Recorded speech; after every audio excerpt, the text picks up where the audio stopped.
Just a little bit louder. Put the mic closer and speak a little bit louder so that we can hear you. One more time. Go. Hello, my name is Carol Perry. And wait, what next? Carol, how old are you? I'm 15. 15. Fantastic. Carol, why did you volunteer to be a part of the planning team for this month? I thought I really connected to disability because I have tons of family members who are really disabled. Awesome. Okay. So Carol volunteered because she does have family living with disability. And anything else you'd like to add there? Wait, do I have any? Wait, what? Yes. I'm also disabled. Dang it.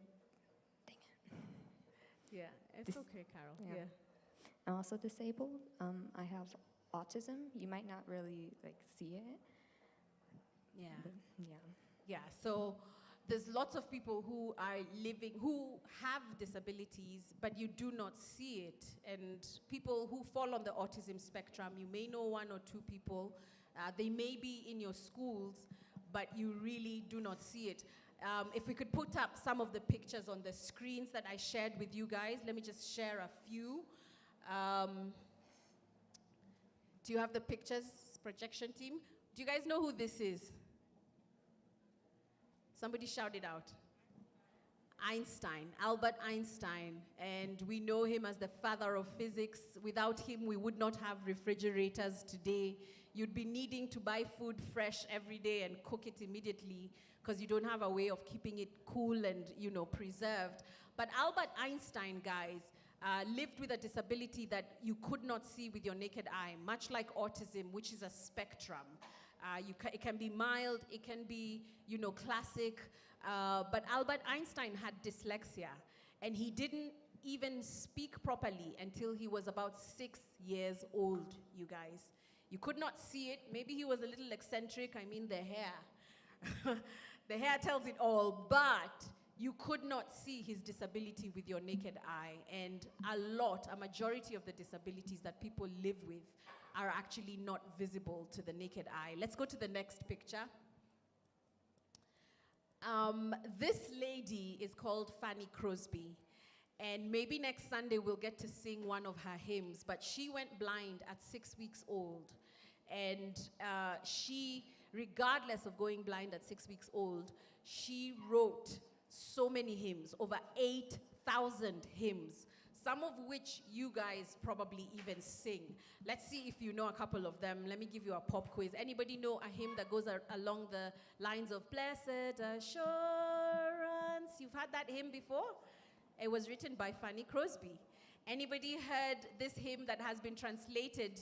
Actually, no, what about this one? To God be the glory, great things he has done. Anybody heard that hymn? She wrote it. Anybody heard this hymn that has been translated to Kiswahili and is probably sung at every single funeral there is? Pamoja na wewe. Anybody know that hymn? In English, it's close to thee, close to thee. She wrote that hymn. She could play the harp, she could play the piano, she could play the violin, and she was an amazing soprano singer, even though she went blind at 6 weeks old. One more picture for you guys to see. Anybody know this one? This is closer to home. Anybody know him? Shout his name. Nobody? This is Henry Wanyoike. He is a Kenyan Paralympian. He's won gold in various Paralympics. He won the Boston, marathon at some point. He won a marathon in Boston. He's won many different long-distance running marathons, and he's broken world records as well.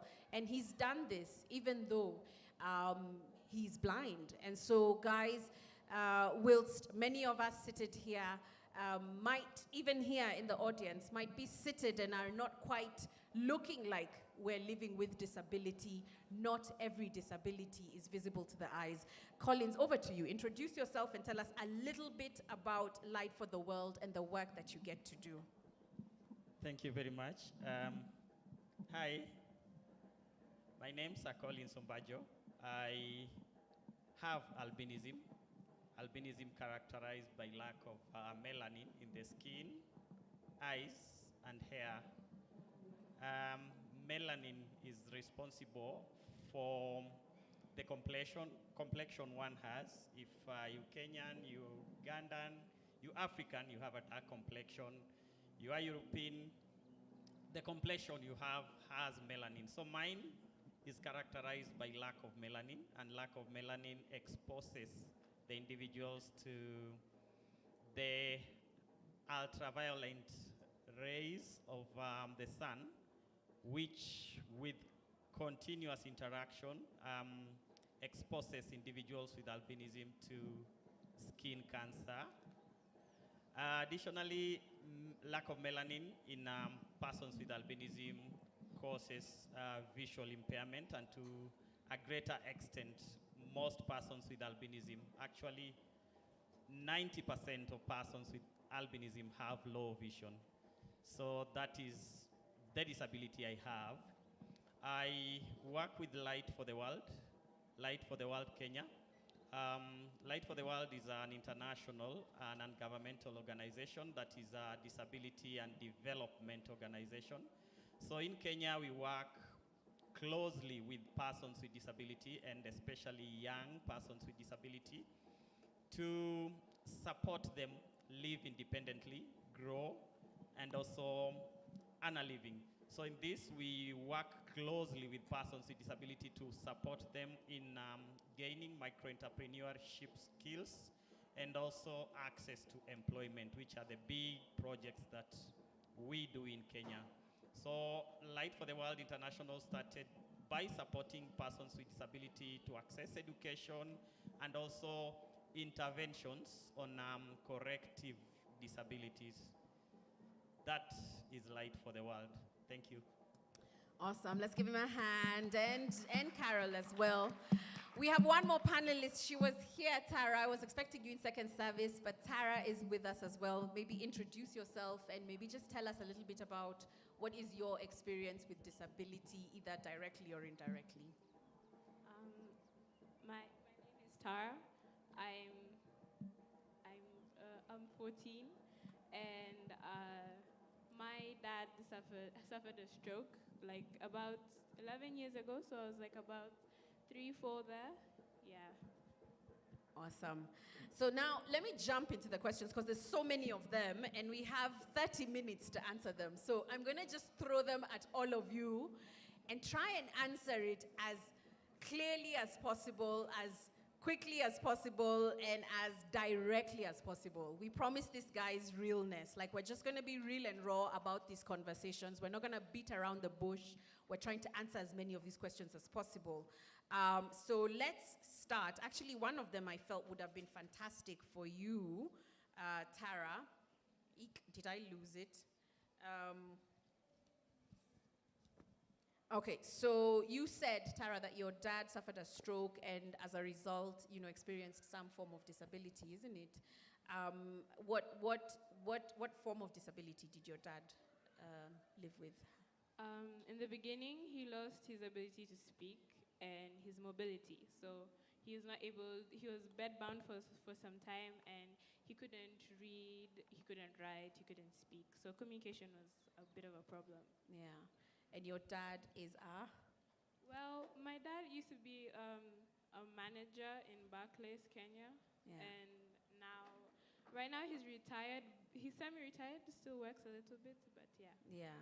Okay, so how can one cope with a friend or a relative with disability? Maybe the person kind of doesn't like being helped and you're ready to help them. Like, how did you and your family come around your dad and help him in that season? I mean, in the beginning, everybody, okay, for me, I'll speak for myself. In the beginning, I used to jump into, oh, I need to help him with this, I need to help him with that, oh no, is he taking the wrong step, or this, that, and the other. But I feel like in the beginning, everybody wants to help, but I feel like first, ask them whether they require the help. If they don't require the help, don't help. Just maybe sit there and observe in case they do need the help later on, but don't jump to the fact that they'll always need help. Yeah. So the asking, guys, really does make a difference. It's funny, Collins, we had this conversation when we met. Was it last week? And Collins said to me, you know, children are actually, can you just state that? You said something about how children are better off because they just ask. Could you just share that? Yeah, thank you very much. I like the curiosity with children. They'll not keep mum when they see something that is not usual in an individual. They'll straight ahead and go and ask. Like, for example, many of them would ask me, what happened to you? Is it that you given some color? Is it that it is in you? Can I also have it? So the curiosity with children, they'll ask. And when you give the correct answer, they'll know. So that is how best I like the curiosity with children. They don't assume that this person has albinism, maybe because he was burnt by fire, maybe because he was burnt by the sun, but they will ask. Yeah, so guys, that's a crucial tip. Don't shy away from just asking, hey, how can I help you? Hey, you know, tell me a little bit more about your disability so that you learn something new. And that way you don't have to be awkward around them. But asking really just sets you free, so that you can now just befriend them and be a place of belonging for them. So now, do you ever feel that people talk badly about you because of your disability? And is it scaring having a disability? I'll get Carol to answer this, and then Collins, you could also answer that as well. I don't think people actually notice I have a disability, and I don't really say that I have one out in public. So I don't think anyone treats me differently. Maybe they noticed a few different things, but I don't think they treat me that differently. Awesome. And that's a good thing, you know. In instances where somebody is living with mild autism, but then you could have, for instance, somebody who has a serious speech impediment and they can't construct a sentence quite clearly without stammering. In instances like those, it becomes evident that even though, you know, they look like just you and I, in those moments and in those situations, you know, it becomes evident, and it would be my hope that none of us seated here are some of those people who really highlight it and make fun of it. But Collins, would you have anything to add on there?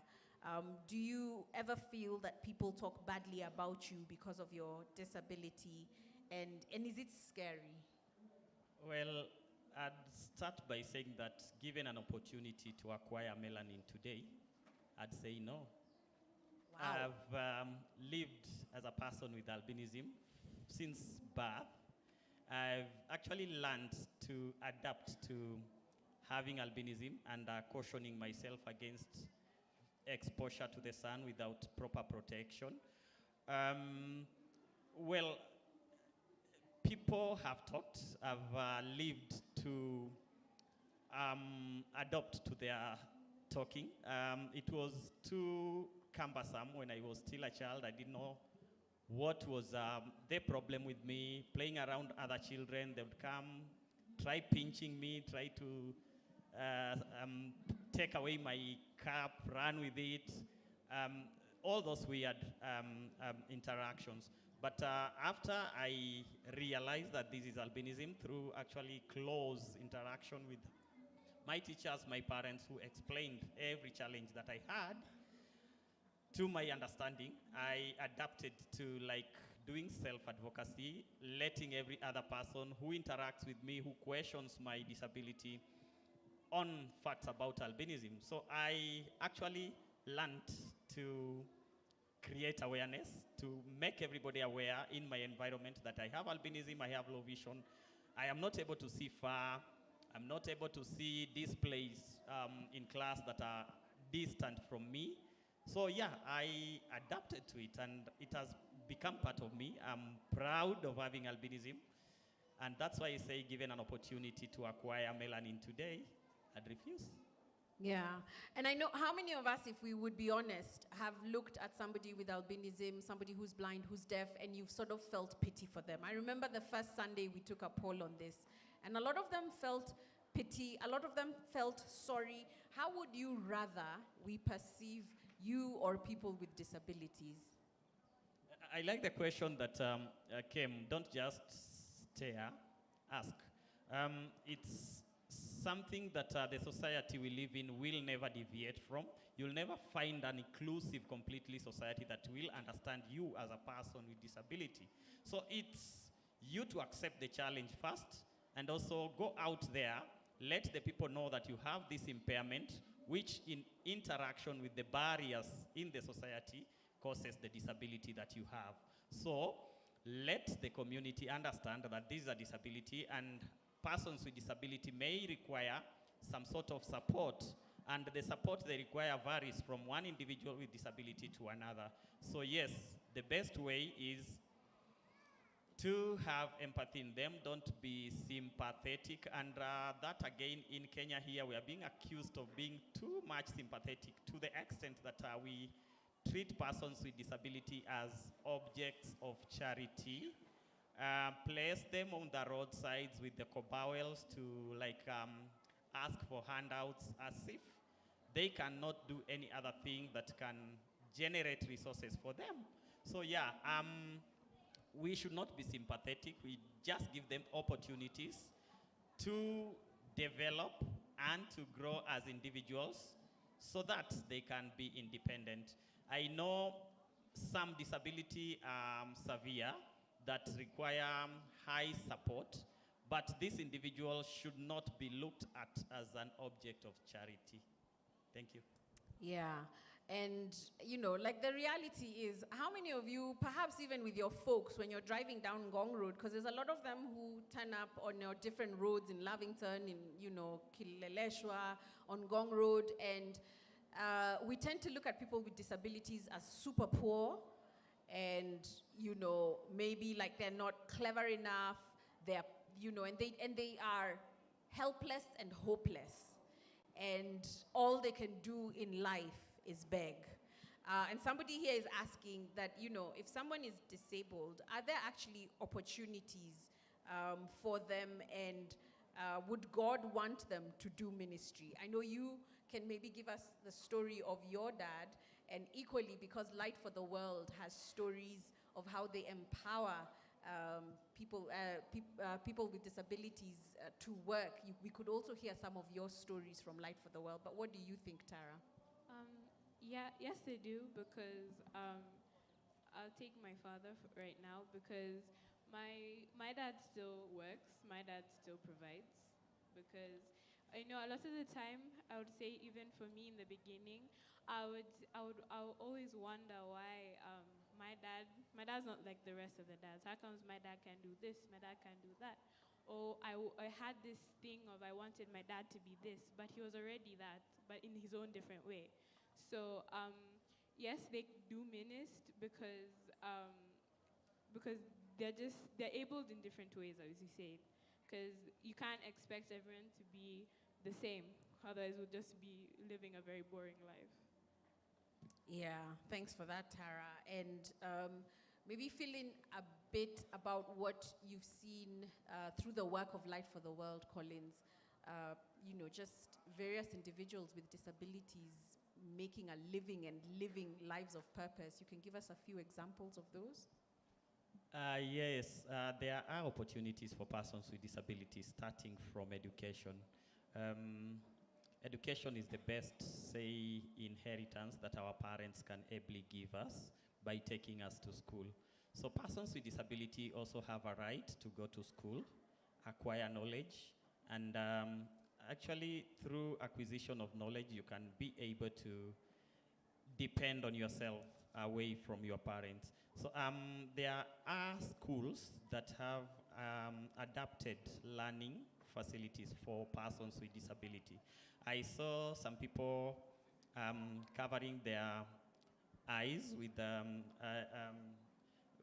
the hindrance to see. So look at a person who is blind totally, who is a child and needs to go to school. They'll not do the regular learning system that we do, but the learning will be adapted to suit their needs. Persons who are blind will use Braille to learn.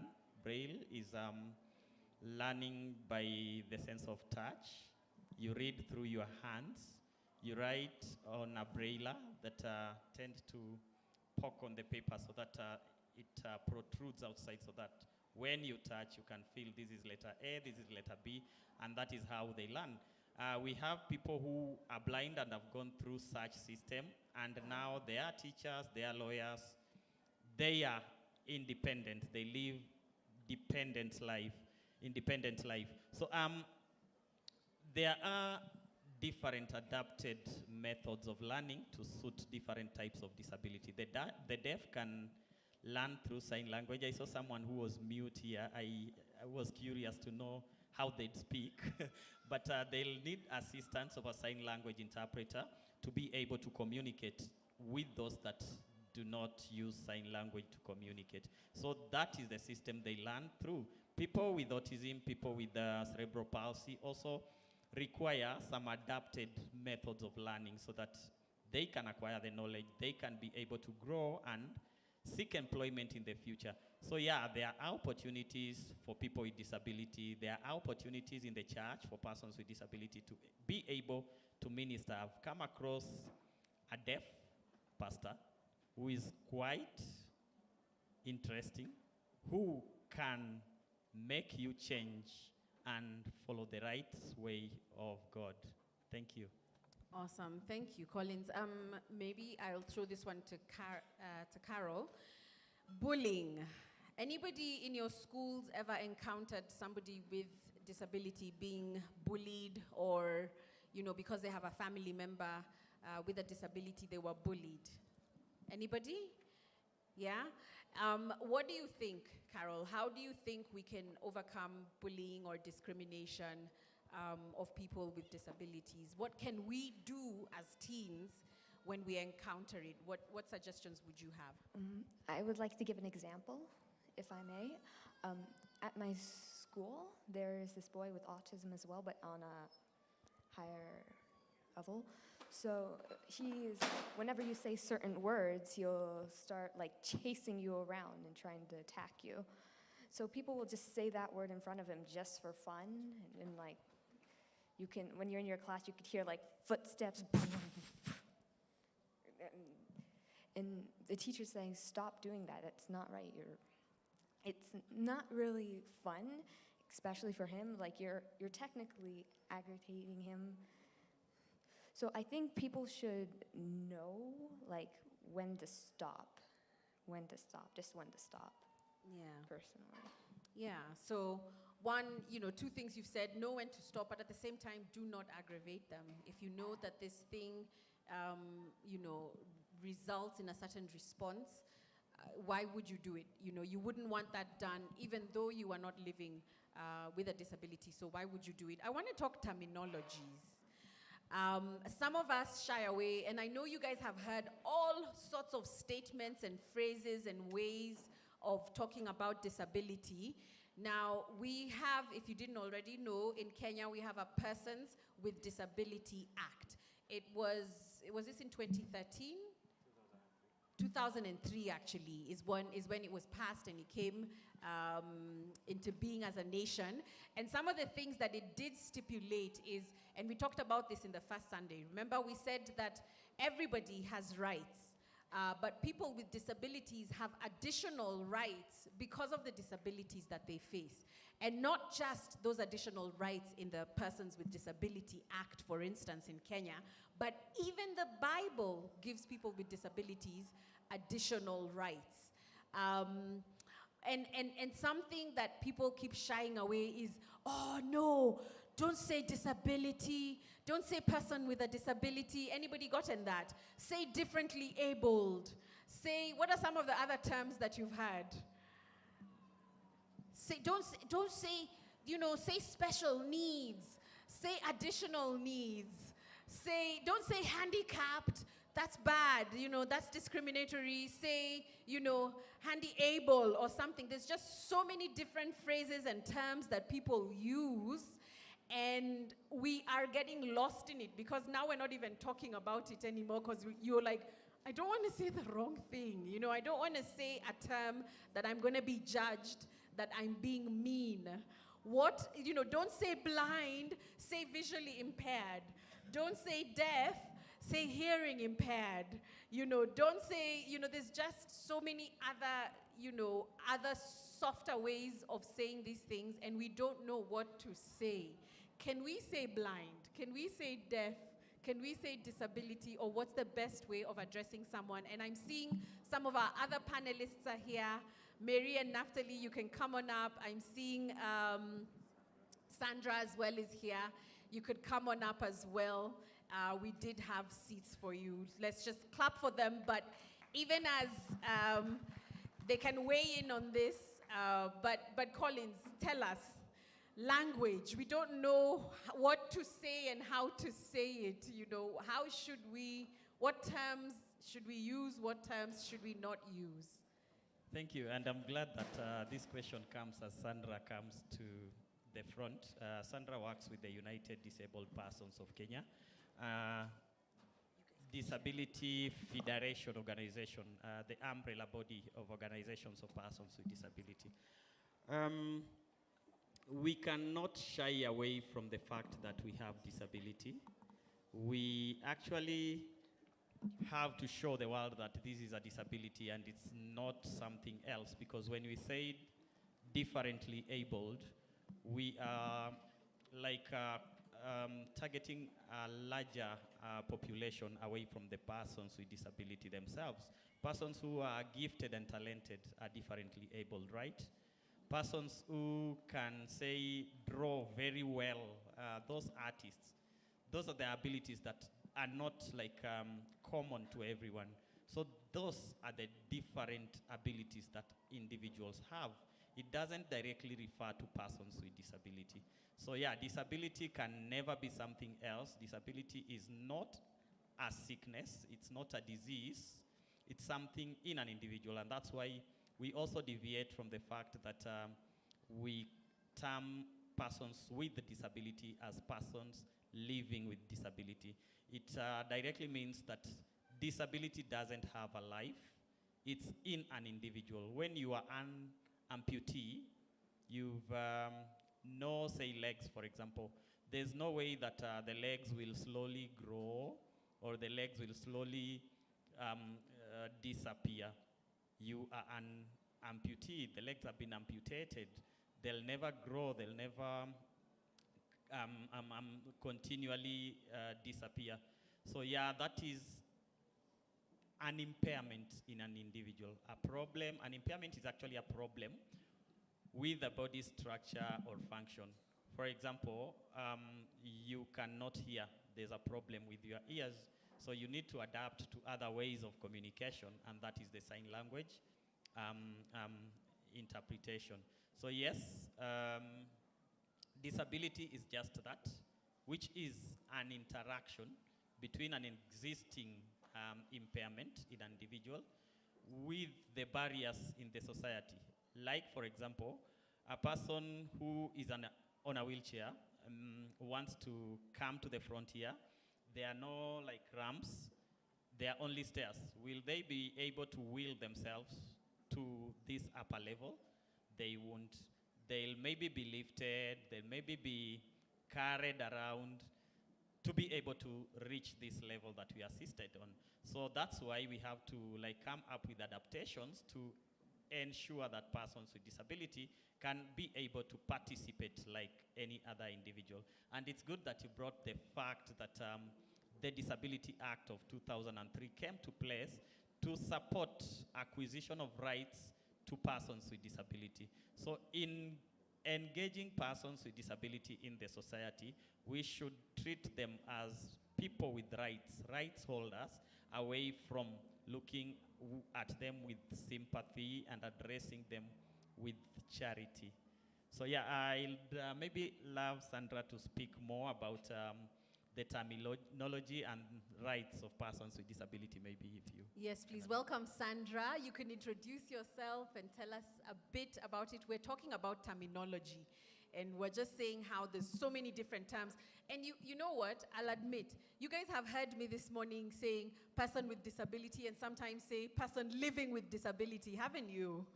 So just what you've said already, Collins, has corrected me, and I struggle with that. That, you know, living with disability is probably not the best way to put it or to phrase it. It's person with disability. And some people feel like saying that word disability in and of itself is like a curse word. Like, don't say that.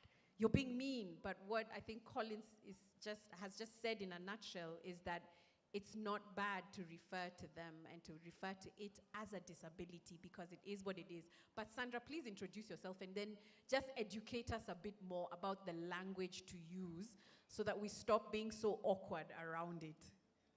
Thank you so much. Okay, we could just get that mic on. Sorry, it was not being used before. Thank you so much. Can you hear me now? Yes, just put the mic a little bit closer. Okay, can you hear me now? Yeah, the just sound team just keep adding the volume so that we can hear her clearer. Okay. Okay. Thank you so much. Good morning, everyone. My name is Sandra Nyawera. I work with United Disabled Persons of Kenya as a Disability Inclusion Advisor. And I love the fact that we're talking about terminologies, and I know it's been a very contentious topic, the do's and don'ts and all of that. But for us, and we're usually guided by the United Nations Conventions on the Rights for Persons with Disabilities, which Kenya ratified in 2008. And what it usually stipulates is we look at this individual as, first of all, as a person. Before the disability, this individual is a person. And this is where we talk about the person-first language. You've heard Collins talk about persons with disabilities. So that also applies even for the diverse disabilities. Like, for example, you'd say a person with visual impairment, a person with hearing impairment. But of course, this varies across the different contexts, because we'd have countries who are actually okay with using the disabled language. But for us here in Kenya, what we prefer and what we use is the person-first language. But then again, this varies depending on the disabilities, because we have, like, for example, autistic persons who don't like being called persons with autism. They prefer autistic persons. We have the deaf who just prefer to be called either deaf or hard of hearing. So, of course, across board, the person-first language applies, but for different types of impairments, it may differ.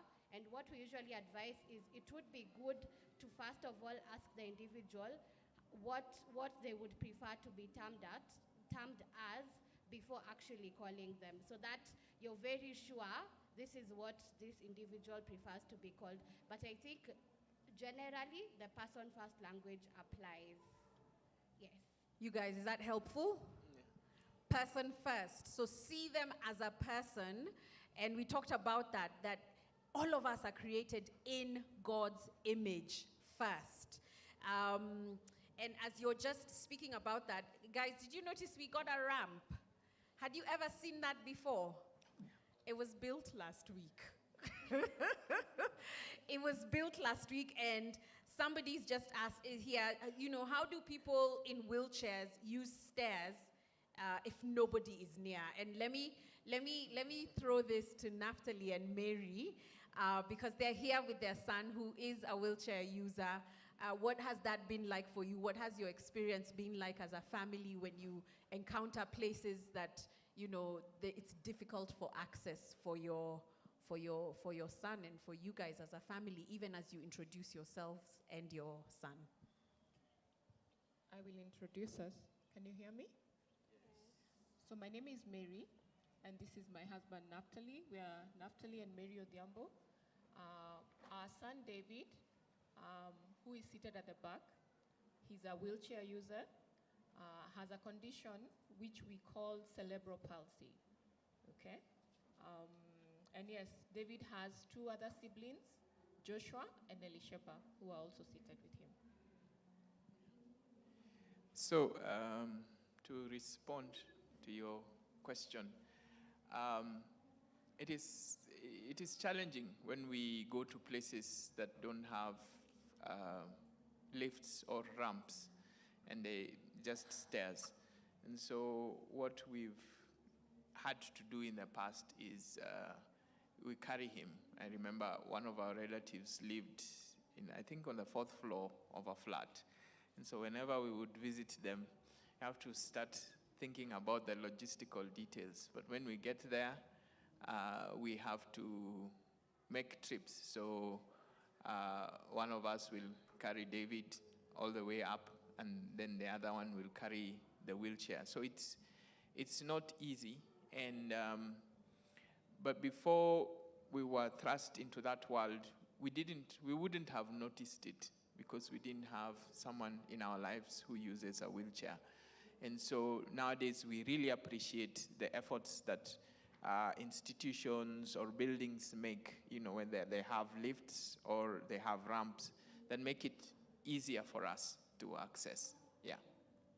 Yeah, so some of the questions we'll ask people when we are going to visit them, where do you live? Do you live in a flat? And sometimes it may seem like, what are you asking? And so we have to be clear enough to say, we have a son who is a wheelchair user, and it helps us with logistics and planning if we know how the terrain looks, not just the stairs, but even just like coming from the car, how to get here is not easy if the terrain is not, it's like there's rocks and stuff. And so we will ask those kinds of questions. How far is your house from the road, or what will it take? And yeah, we will explain why.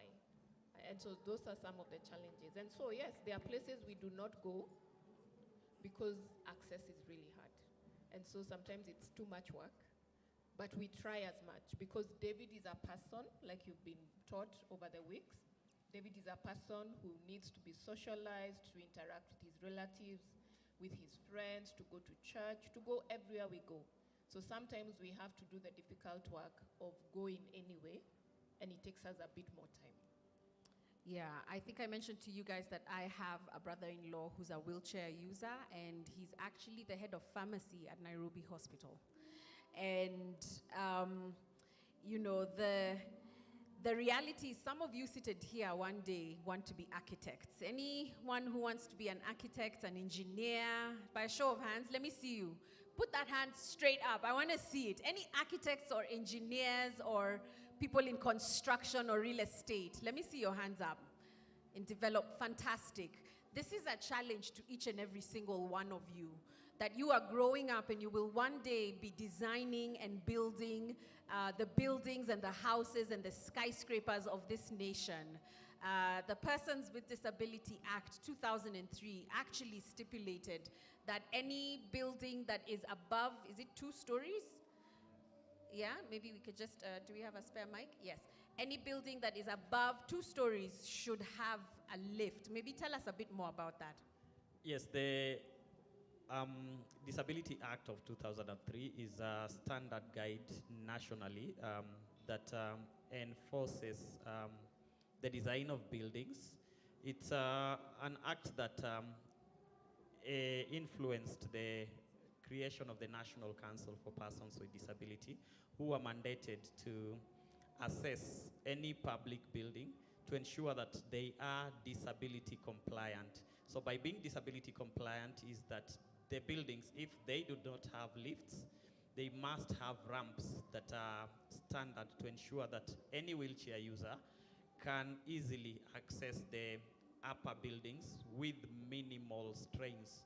If the wheelchair is being pushed, it doesn't need a lot of efforts. You've seen the footbridges that are along Thika Road with an even ramp that any individual can use, even if it's a wheelchair user with capability of wheeling themselves all through, they can ably use them. So yeah, the Disability Act is a standard guide in Kenya that influences such. Additionally, the Constitution of Kenya, Article 54, speaks about the rights of persons with disability amongst any other constitutional articles in the new Constitution of Kenya. Yeah, so any building in this country that is built, for all of you aspiring engineers and aspiring architects and people who want to get into real estate, if it's more than 2 stories, should have a lift. That is the law.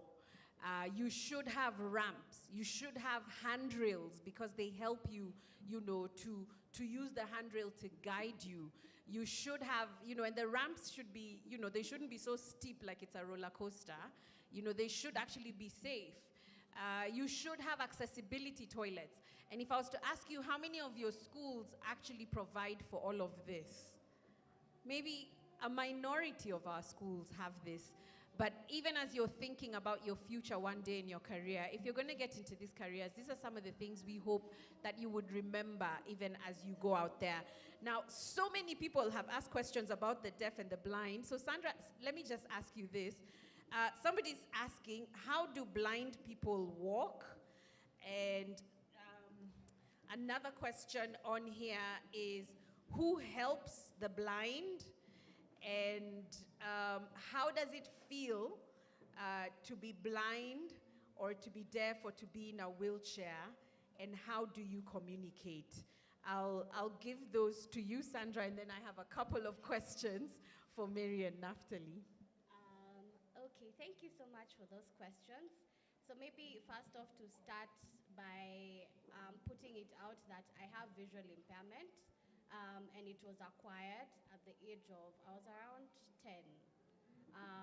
And what happened is I had retinal detachment and my sight kept on deteriorating till today. So basically you're asking about mobility of persons with visual impairment. And I don't know if you've noticed, we usually have, there's this cane, we call it the white cane. It's white in color, then it has red bottoms, it's red at the bottom and at the top. So essentially what this white cane is supposed to do is it's supposed to sort of orient you with your nearest environment, and you would see persons with visual impairment keeping on tapping the cane from point to point, and it can be able to direct you whether there's a hole, whether there's a staircase up, and all of that. But we also usually have, and you've seen me being brought to the front by someone else. We usually call them guides. So most of the times, persons with visual impairment would either have a guide supporting them as they move around, and in places where they're actually a bit familiar with, they can go around with just the white cane. Then the other question was about? The other question was, how does it feel to be blind, deaf, or in a wheelchair? Yeah, and how, okay, I guess this one is more for the persons who are, deaf, that how do they communicate? Okay, I would say having a disability, of course, comes with its challenges, but as we have been progressing, the element of assistive technology has really gone a long way in ensuring that we are able to live dignified and independent lives. Like, for example, for me coming here, I just went to my phone, I tapped the Uber, and I requested because I have the talkback on my phone. So I'm able to operate my phone just as normally. When it comes to, for example, persons who are wheelchair users, if the reasonable accommodations, like for example, we place ramps in places, we have lifts or ramps, then it just means that they'll be able to have access to wherever they would want to go.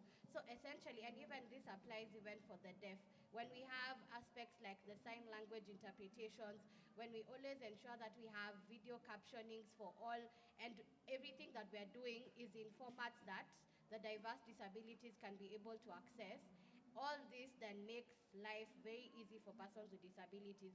Because then again, you see, we usually say that disability is brought about by the barriers that the environment poses to persons with disabilities. So if we eliminate these barriers with the use of aspects like assistive technology, then that makes life very easy. And I can say for me, okay, at first it was quite difficult because you were sighted, then you've lost your sight, and then it's a whole, like it's a transition and all of that. But with time, and I got to actually get introduced to aspects like assistive technology, and I realized life can just be as it was. So yeah, for me, that's what I would say. Yeah. Colin said earlier that he wouldn't change a thing. He wouldn't want to get rid of his albinism because, in essence, he's realized that I guess the answer to that is that God made you the way you are. What would you say? There's a question here, and just coming back to you, Sandra, and maybe even to Collins, and maybe even as parents, Mary and Naphtali. How do people feel in overwhelming environments, and how does it feel, to be a person with disability? Disability can either be acquired or one can be born with. Like Sandra's case, you realize that it's because of a disease that her eyes got totally blind. So given this aspect, no one will want to choose which type of disability. I saw in the morning while you were imposing how persons with disability maybe adapt to the environment, some were choosing the light ones because if you put a pod on your ears, you can slightly hear from afar. But again, look at it as a thing that you do not apply to have it. You do not go get an accident so that you can't be amputated or anything. So given such conditions, one, if it's an acquired disability, one has to go through a rehabilitation process to be able to accept the condition they have and also live with it.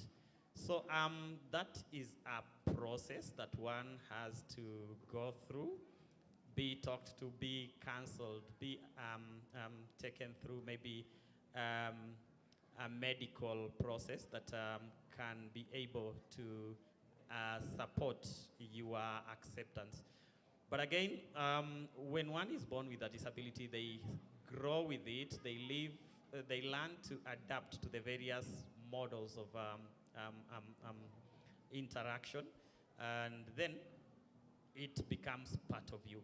So like, for example, I acquire melanin today, and my dark complexion comes. If I didn't have albinism, maybe I'll be that dark person in the village. So I'll feel like it's a disability, of course, because it's something I'm not used to. I'll have to learn to live with it. And the same case, a wheelchair user today regain their mobility. Their limbs grow straight. They'll not like walk confidently here. They'll have struggles walking. So yeah, it's a condition that one has. They adapt to it and learn to use any other body parts that can support the condition that an individual has. Like, for example, Sandra will use her hearing to access her phone, like she said. So the same with mobility, a person will adapt to use of wheelchair, a person will adapt to use of crutches to be able to move. I'm actually going to rephrase the question for Sandra. Somebody had asked this about the disabled, but about the deaf, but they're asking, can disabled people have friends? Sandra, we're asking you, do you have friends? Wow, that's an interesting question. And maybe if I could make reference to my first statement, I mentioned that persons with disabilities are persons first. So do you guys have friends? Right? You have friends.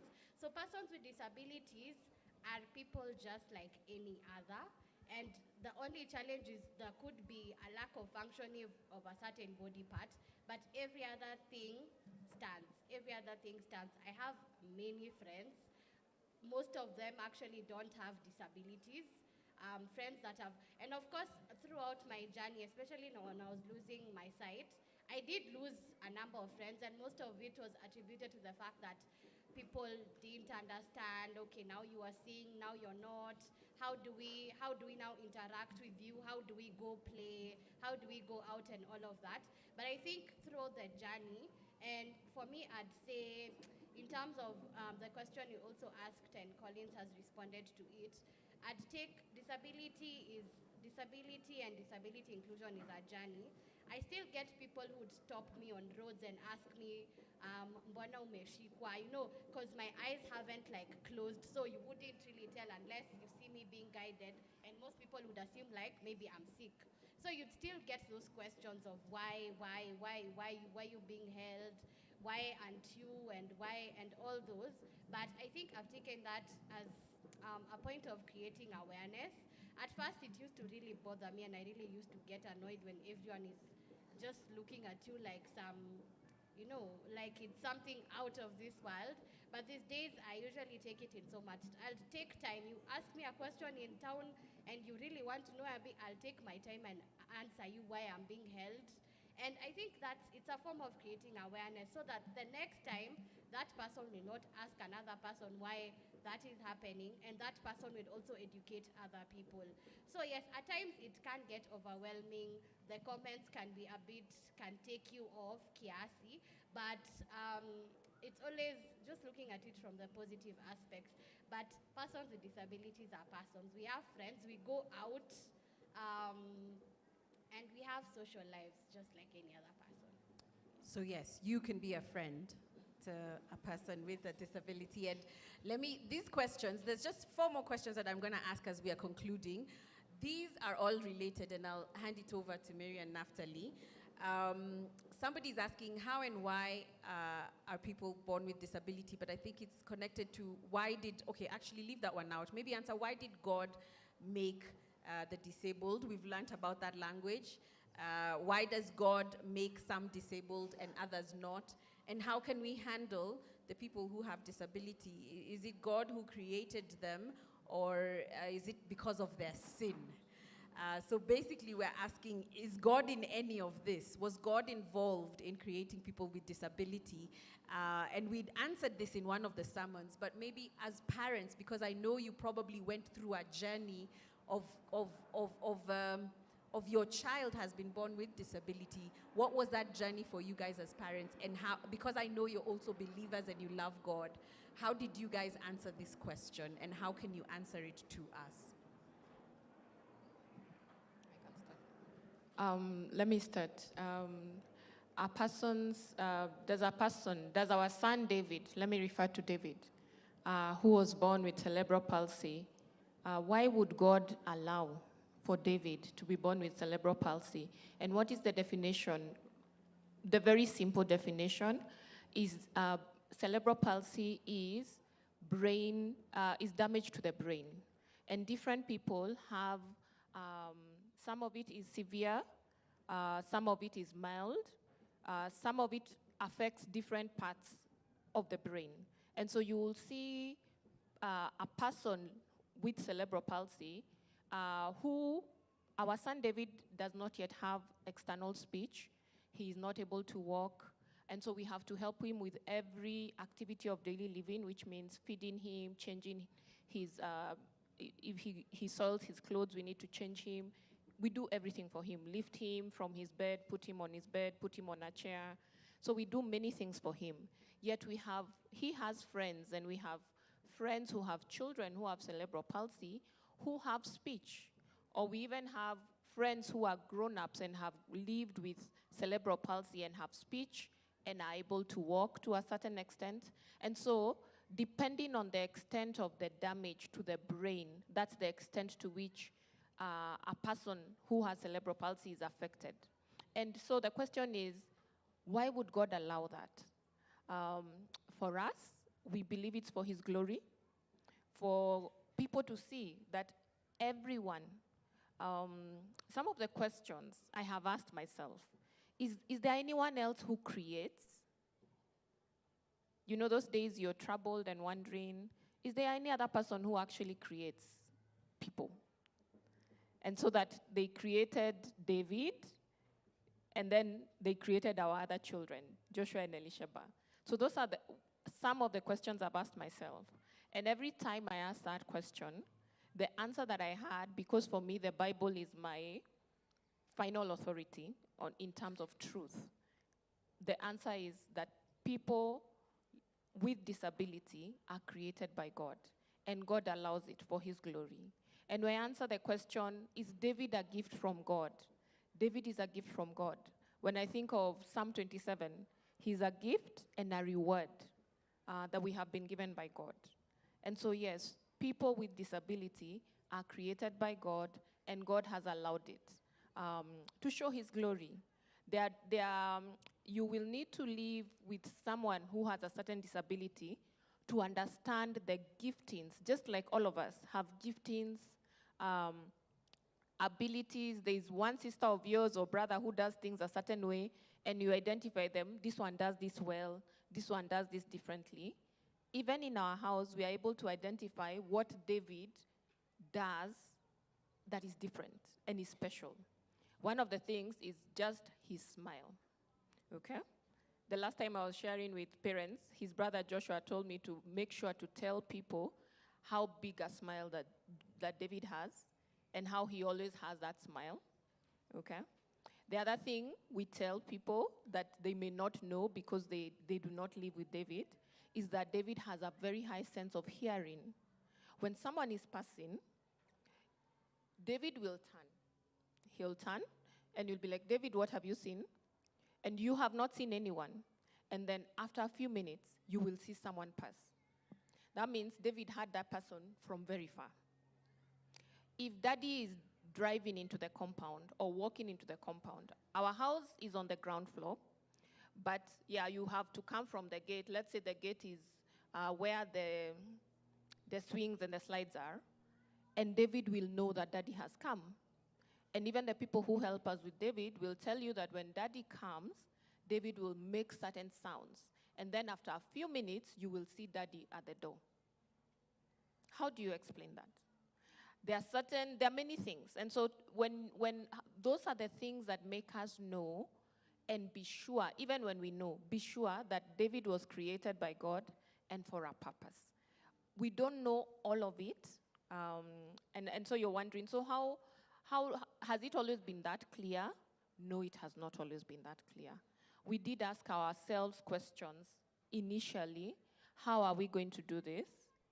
But again, as Reverend Bella has said, we were believers before David was born. And so one of the passages that the Lord gave us that we already knew that now we saw in a different light when David was born, or at least when we were given his initial diagnosis at about 2 years, was that God knows the plans that he has for David. Those plans are to prosper him and to give him a future. And he has hope. And so what we need to do as parents, just that we pray for Joshua and Elisheba to know, so Lord, what's your plan for Joshua? We also ask, Lord, what's your plan for David? Okay? Yeah. And even as you're answering, Naphtali, there was one here where they just asked, can they be healed? Yeah. So one day I was driving down Gong Road before it was dualized, and the ministers were passing with their cars and their chase cars. And everyone has to get out of the way and make way for them because they are the ministers of the government of Kenya, right? When they find you in traffic, you have to make way for them. And so we are ministers of the gospel, and we we were, and So I was people struggling. need to move out of the way for No, us. not really. For me, my struggle then was, God, we are your ministers. How come you gave us a child who has a disability? And I was struggling with that, honestly. And then God brought the verse, John 16:33. And Jesus was telling his disciples, in this world, you will have trouble, but take heart, I have overcome the world. And so it hit me. So where did I get the notion that if you are a child of God, you are exempt from the daily struggles of the world? Other people who are not from God, them, they can get those things. For me, I am a child of God. I should not get that thing. Like the same way I'm a minister of the government of Kenya, I should get special treatment.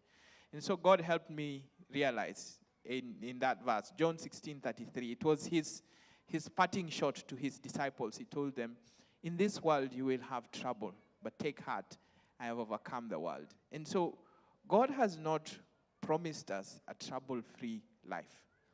But he has promised us that when we are in the trouble, we will have trouble. He will overcome in and through us. And so that's what now I have sought to find out. So God, what does it mean to overcome? That doesn't mean I struggle. I don't struggle. It just means that as I struggle, I have hope. I have hope that Jesus has overcome the world, and that through him I am able to overcome. And so Jeremiah 29:11 also, it says, "For I know the plans I have for you." Again, the emphasis of that was I, not the plans. There are plans that I had for David. He would play football, he would go to school, he would do well and do all those things. Those were my plans. But God says, "For I know the plans I have for you," declares the Lord. And so I have to go back to him. We have to go back to him and ask him, so what are the plans you have? There was the last question you asked. Can they be healed? Yes. They can. God can do anything. And we've wrestled with that as well. And David's grandmother has always prayed for his healing. It's like, we are trusting you for a miracle. And we believe God can heal. But he chooses when to heal or who to heal. Somebody told me, gave me this example. When Jesus went to heal people, the one at the well, the lame man at the pool, he only healed one person, and there were many people. And why is that? Again, from what Mary had said, is for his glory, that he would be glorified. And sometimes God can be glorified through not healing, and us having faith and hope in him, and holding on to that faith. Because that's the reality of the world. The world has trouble and has struggles. And I think the assumption is, since God is good, he will eliminate all trouble. But I think from my own experience and journey with God, God doesn't promise that he will eliminate all trouble. Because if he wanted to, he would eliminate all trouble, heal all sick people. And it's the argument some people say, I don't believe in God, because if there's a good God, why do bad things happen? And I think it's because the reality is we live in a fallen, sinful world, and that there's a journey of redemption. God is redeeming people, drawing them to himself, and redeeming the world. Yeah, I think. Yeah. Now, you guys had a lot of questions about the deaf. Did you know that in our adult services, the second service has sign language interpretation every Sunday? And online, you can watch it with the insert. So if you know a person, if you know a deaf person, you can ask them to watch the online services on Sunday, second service, as well as come to church also on Sunday. We do have a family that do attend church and will be in for the second service. So these questions were, how do you communicate with people who don't know sign language and they are deaf? And if you're deaf, how can you communicate with others before learning sign language? And what language do deaf people think in? And do deaf people talk? And again, what language do deaf people think in? And I don't know. Guys, I don't know. And how to communicate with people who don't know sign language. I don't have any of these answers. Does anybody here have a hint, or so that the people who ask these questions don't walk out of here without a semblance of an answer? We could start, and then they will answer. Okay. So David is not deaf, but he doesn't have external speech, right? How do we communicate with him every day? And David, yes, does not know sign language. And one of the reasons is because David's muscles are weak. And so even his hands, for him to learn to sign, to move a certain way, would be quite a challenge. And so how do we communicate? We communicate by knowing him enough to know what he needs. And so we've had David for 13 years, and so he has a certain schedule, and so that we know at a certain time, this is what David needs. We know when David coughs, based on his environment, what he is saying. Like, you've noticed every time I'm speaking or the dad speaks, sometimes he starts to cough. That says he's just hearing us, you know. He actually is hearing us speaking, you know. When we are leaving and he's starting to get a bit agitated and he's thinking we are leaving him, and we need to say, David, we are not leaving you. We are putting the wheelchair in the car, we are preparing, and we are going with you. If we are not going with him, we will still talk back. We will talk to him and say, David, you're going to stay with, depending on who is taking care of him that day when we need to leave. Today, you're staying with this person. This is what we will do. So he hears. We've done tests to ascertain that he has good hearing. He has good enough cognitive understanding. And so we know that when we talk to him, he understands. If we need to get feedback from him, we also have created ways as a family. We will tell him, David, turn and look at mommy if you're full. Or turn and look at Chibi if you want this. And he will turn. He will turn if he's full. He will turn. And so it's very basic, you know. We have learned to work with him. We do hope as he grows up and as the technology changes. And out there, technology is very advanced. We have seen children who have screens in front of them that David can look at a screen and the screen can say, this is what David is saying, just by looking. And so it's fed with certain things like water. And we've tried to introduce those things which have not been successful with special needs teachers.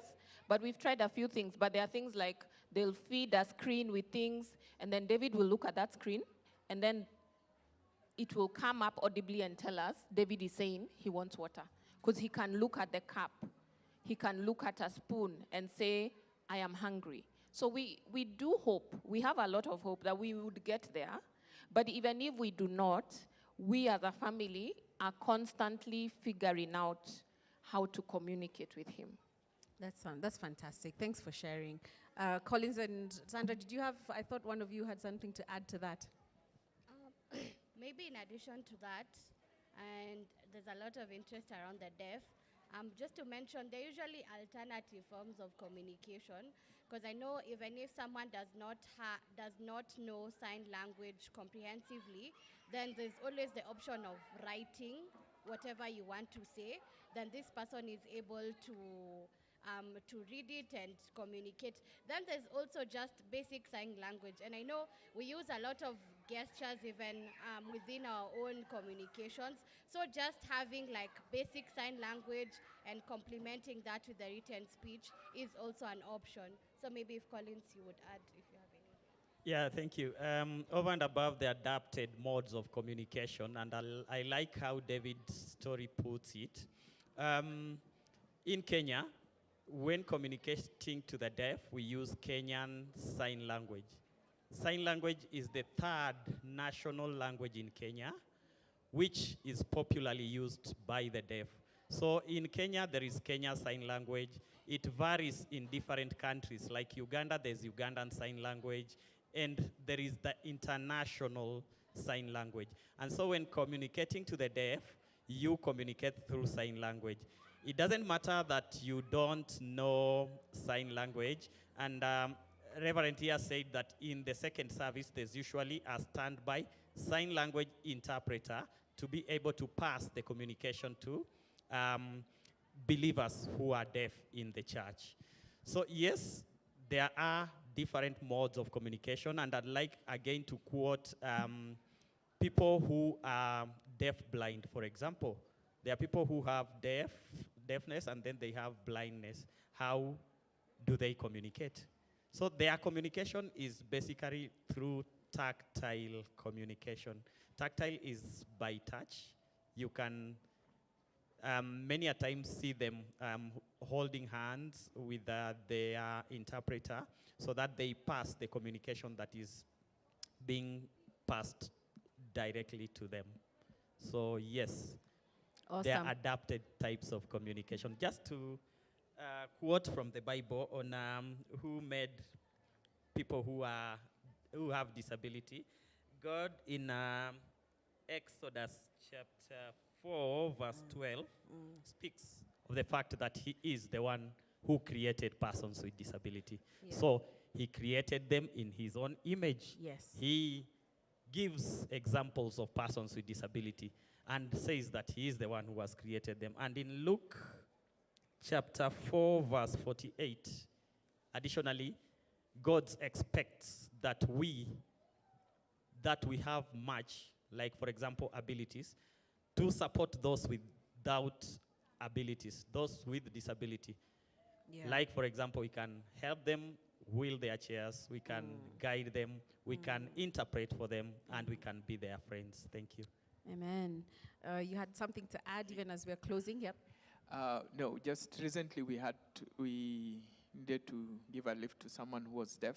We don't speak sign language, but it's interesting. They could text, so we just wrote text, and even Joshua was able to communicate with them. So very simple, basic things that you might assume that, oh, how do they do this? I don't know sign language. There are many other ways that you can communicate. Yeah, and it's actually a congregant who both he and his wife are deaf, but his children are hearing. So the children come to Quest, but they are in the service and they benefit from the sign language interpretation. And their children need us to be understanding and to have empathy and to be their friends and to be accepting even of their parents and their disability, knowing that it is God who created us in this way. Somebody asked, you know, and the final question that I'm going to ask all of you to turn to the person seated next to you. It was the perfect question to finish up with, but one of you simply asked, what should we do about, who should help the blind or the disabled? Turn to the person seated next to you and answer that question, because I think it's pretty straightforward. Who should help them? Who do you think should help them? I think there's a multi-phased question. There's so many ways we can answer this. What do you think? Who should help them? And then I want to pick the brains of Carol and Tara, who've been so gracious to be in our panel this morning. But Tara, Carol, what do you think? Who should help them? Though I believe that everyone should be able to help, Yeah. it's also it's how they could help on top of that. If in some circumstances they can't help without knowing a certain amount of knowledge. Yes. So helping them might cause problems if you do not know what you're doing. Yes. Yeah, so it's the how. Remember, we were told to ask questions. How can I help? How should I refer to you? What do you think, Tara? I feel like, to add on, she said anyone can help. Even another disabled person can help. Like a blind can help the deaf, and the deaf can help the blind. It's a matter of knowledge, as she said. You just have to be careful, because you could expect you need to help in this way, but it's taken or perceived the wrong way. Yeah. Yeah. Our time is up. I see the parents are coming out and picking up their kids from Quest. But I think the answer to this is, one, all of us, our help comes from the Lord. Our help comes from the Lord. But two, we are each other's keepers. We can help in some way or the other. We just need to be informed. We shouldn't be ignorant. We shouldn't shy away from it. We shouldn't be nervous. Communicate and ask. And there's a fantastic story we didn't get to hear about David and just rain. It rained last night. Did he know? Just tell us that story as we're winding up. Yeah, you can tell me. Okay, maybe I tell stories more. Yeah, so one of the things we told the parents who volunteer in this church is that we know it will rain when David is very restless and he's sweating. And so, yeah, it happens. So even yesterday, you're like, wow, I hope it will rain. First, because it's uncomfortable for him, for us, when he's restless. But how we know it will rain is he sweats a lot, even when he's in the house. He's not outside, like exposed to the heat, to the sun. He's just in the house, and he's sweating, and you change his shirt, and then you change another one, and then it will rain, even if it will rain at night. What time did it rain last night? Who knows? Like I just really woke up late. to wet. And I had the rain, and I was like, Fuchs. Today he'll have a very calm day. He'll, so we say he's the rainmaker. Yeah. We don't know how, but we just know. Awesome. Thank you, Naphtali. Thank you, Mary. Thank you, Sandra. Thank you, Collins. Thank you, Carol. Thank you, Tara. Maybe we can all just stand up and finish with the words of the grace. Come on, let's clap for them, for just answering our difficult questions, for giving us their insights. And let's just turn to the person next to you and let's finish with the words of the grace together.